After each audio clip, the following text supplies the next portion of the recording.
दोस्तों नमस्कार। केजरीवाल के अच्छे दिन नजदीक हैं। मुझे लगता है दोस्तों कि शायद केजरीवाल को आने वाले दिनों में जमानत मिल जाएगी। उसके कई कारण हैं। उसकी चर्चा आज हम करेंगे।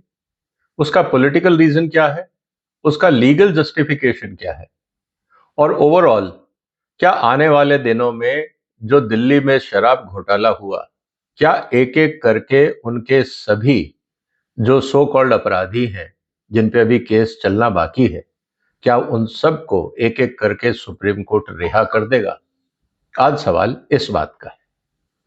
मुझे लगता है आने वाले दिनों में जिस तरह से मनीष सिसोदिया को रिहाई मिली है, हो सकता है कि सभी जो लोग इस समय जेल में हैं, सबको एक एक करके रिहाई मिल जाए। कारण आज उसी की चर्चा करेंगे, इसलिए आप इस वीडियो को शेयर कर लीजिए, इस चैनल को सब्सक्राइब कर लीजिए अगर अभी तक नहीं किया है तो, क्योंकि ये आज बात जानना जरूरी है कि सिर्फ केजरीवाल ही नहीं, देश में जितने अपराधी हैं उन सबको जेल से बाहर निकालना शायद अब कोर्ट की मजबूरियां हो गई हैं। दोस्तों सबसे पहले हम बात करते हैं कि इसका राजनीतिक कारण क्या है। देखिए, हरियाणा के चुनाव घोषित हो गए हैं और जैसे आपको पता है कि भाई अगर आप पॉलिटिकल पार्टी के लीडर हैं तो हमें यह कहा जाता है कि लेवल प्लेइंग फील्ड बहुत जरूरी है। अब आप कितने भी बड़े अपराधी हैं, अगर आप जेल में हैं और आपने कोई ऐसा गंभीर आरोप नहीं लग आपने कोई ऐसा गंभीर कांड नहीं किया है जिसके कारण आपको मृत्युदंड या आजीवन कारावास मिलने की संभावना हो, अगर कोई ऐसा प्रावधान आप पे नहीं लगा है तो आपको बेल दी जा सकती है। और ऐसा कई मामलों में हुआ है। और जहां तक बात है डेमोक्रेसी में, तो चुनाव लड़ना तो आपका संवैधानिक अधिकार है। ये आपका, ये जिसे कहते हैं फंडामेंटल राइट है। और जब आपके फंडामेंटल राइट पे एनक्रोचमेंट होता है तो सुप्रीम कोर्ट बहुत लीनियंट व्यू लेता है। ये तो था इसका राजनीतिक कारण। अब हम आते हैं इसके लीगल आधार को लेकर। दोस्तों संविधान में एक है आर्टिकल 21, आर्टिकल 21। उसमें कहा गया है right to life and personal liberty. आप किसी भी व्यक्ति को जेल में नहीं रख सकते। इसी आधार पे सुप्रीम कोर्ट ने बार बार कहा है कि bail is the right, jail is exception. अगर बहुत ही मजबूरी है तो भी आप किसी व्यक्ति को जेल में रखेंगे, नहीं तो आप सबको बेल दे सकते हैं। अब सवाल इस बात का है कि जो हजारों लोग भारत की अलग अलग जेलों में है, उनको बेल क्यों नहीं मिली? क्या सुप्रीम कोर्ट इस पे कोई व्हाइट पेपर इशू करेगा कि भाई जुडिशरी, चाहे वो ट्रायल जुडिशरी हो या हाई कोर्ट हो, जहां पे सैकड़ों, जो अगर आप देखें कैदी एक एक जेल में हैं और उनमें से बहुत सारे ऐसे हैं जिनका जो अपराध है वो बहुत छोटा ही है। ये बात अलग है कि उनकी बेल कराने कोई आ नहीं रहा, उनके पास पैसे नहीं है, वो वकील नहीं हायर कर पा रहे, इसीलिए वो जेल में बैठे हैं। क्या सुप्रीम कोर्ट इस तरह का एक ऑर्डर नहीं निकाल सकता कि जिन पे भी अलग अलग कैटेगरी केस हैं और कैटेगरी को डिफाइन कर दे सुप्रीम कोर्ट की, इन सबको बेल दे दी जाए, इनके वकीलों का इंतजार ना किया जाए, या उनके घर वालों को चिट्ठी लिखें कि आप आइए और मिनिमम जो भी बेल अमाउंट है वो जमा कराइए और इनको ले जाइए? क्या ऐसा हो सकता है? अगर ऐसा हो तो हम ये मानेंगे कि सुप्रीम कोर्ट ने वास्तव में आर्टिकल 21 का देश के हर नागरिक के लिए सम्मान किया है।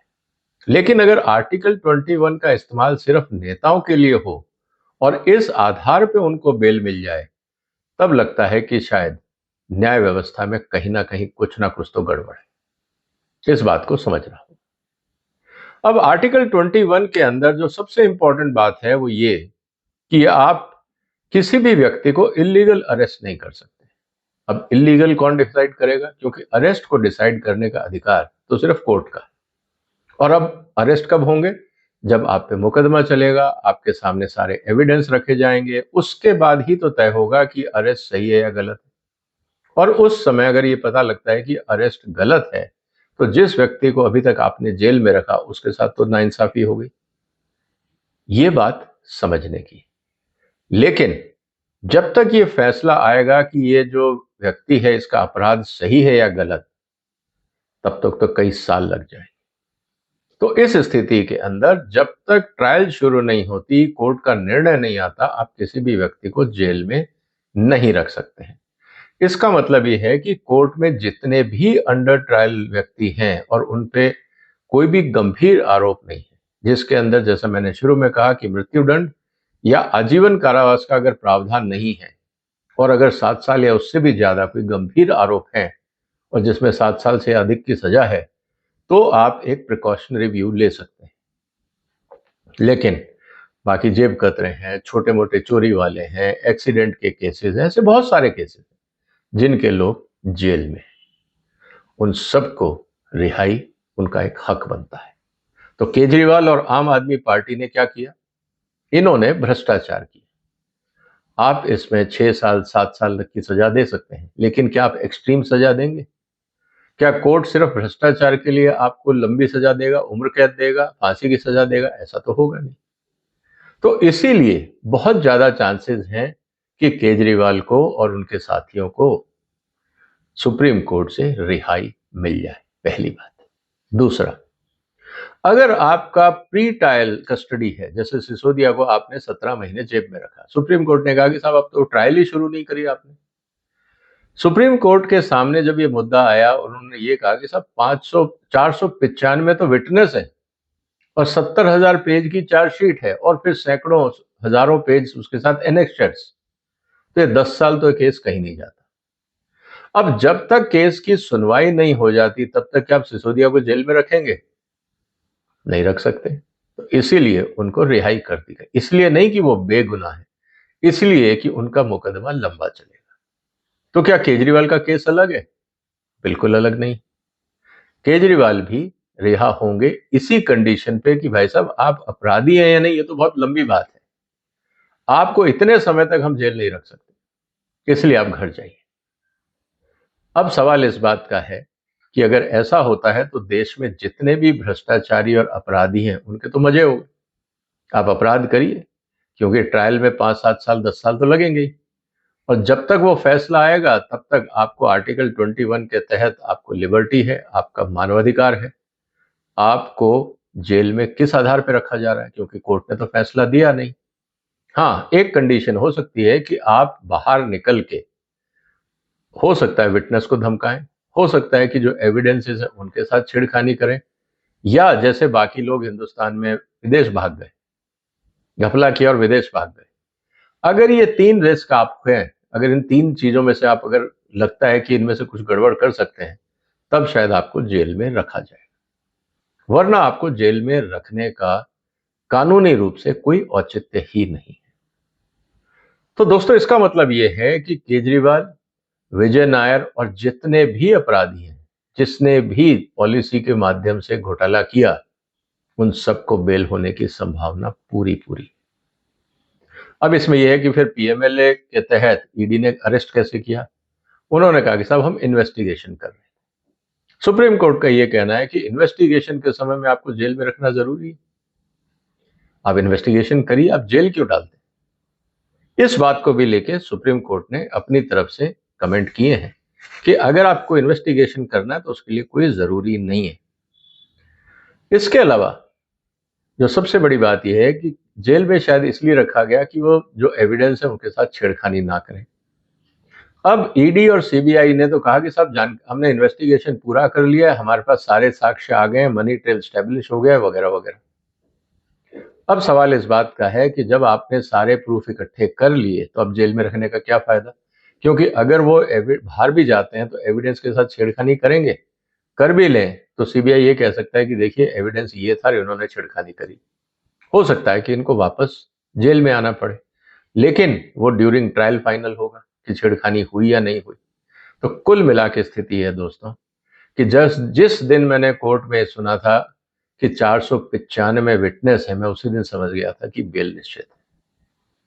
सिसोदिया को मिल गई, केस सेम है, बाकियों को जेल में रखने का क्या औचित्य है? क्योंकि कानून ये भी कहता है कि अगर संगठित रूप में इन सबने मिलकर घपला किया है तो अगर एक को सजा मिलती है तो सबको वही सजा मिलती है। लेकिन जब एक को रिहाई मिल गई तो क्या आप बाकियों को जेल में रखेंगे? क्या कोई एक्स्ट्रा एविडेंस आपके पास है उनके खिलाफ? अब ये ईडी और सीबीआई को जस्टिफाई करना है।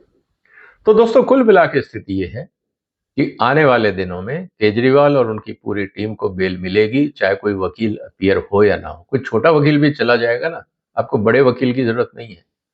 सबसे छोटा वकील भी जाके अगर ये कह देगा कि देखिए साहब, प्री ट्रायल में भी बहुत टाइम है, ये इलीगल अरेस्ट है, कोर्ट की तरफ से कोई वारंट इशू नहीं हुआ है, इनको अरेस्ट क्यों कराया गया है, आर्टिकल 21 के तहत इन सबको जमानत मिलनी चाहिए, सुप्रीम कोर्ट को मना करने का कोई औचित्य समझ में नहीं आएगा। इसीलिए इनको बेल मिलना तय है। इसीलिए शुरू में मैंने कहा कि केजरीवाल के अच्छे दिन आने वाले हैं। लेकिन इससे बड़ा सवाल दोस्तों ये खड़ा होता है कि देश में जितने भ्रष्टाचारी और अपराधी हैं, उनके तो मजे हो गए। आप अपराध करिए, पहले साल 2 साल आपको तो ट्रायल के चक्कर में शुरू होगी नहीं, तो आप कह सकते हैं कि साहब ट्रायल, प्री ट्रायल अरेस्ट किस बात का, और जब ट्रायल चलेगी तो कई साल साल चलेगी। तब उस स्थिति में क्या होगा? आज आप देख लीजिए, जितने पॉलिटिशियन हैं, चाहे वो लालू जी हो, सोनिया गांधी हो, राहुल गांधी हो, बाकी जितने पॉलिटिशियन, सब बेल पे बाहर। क्यों?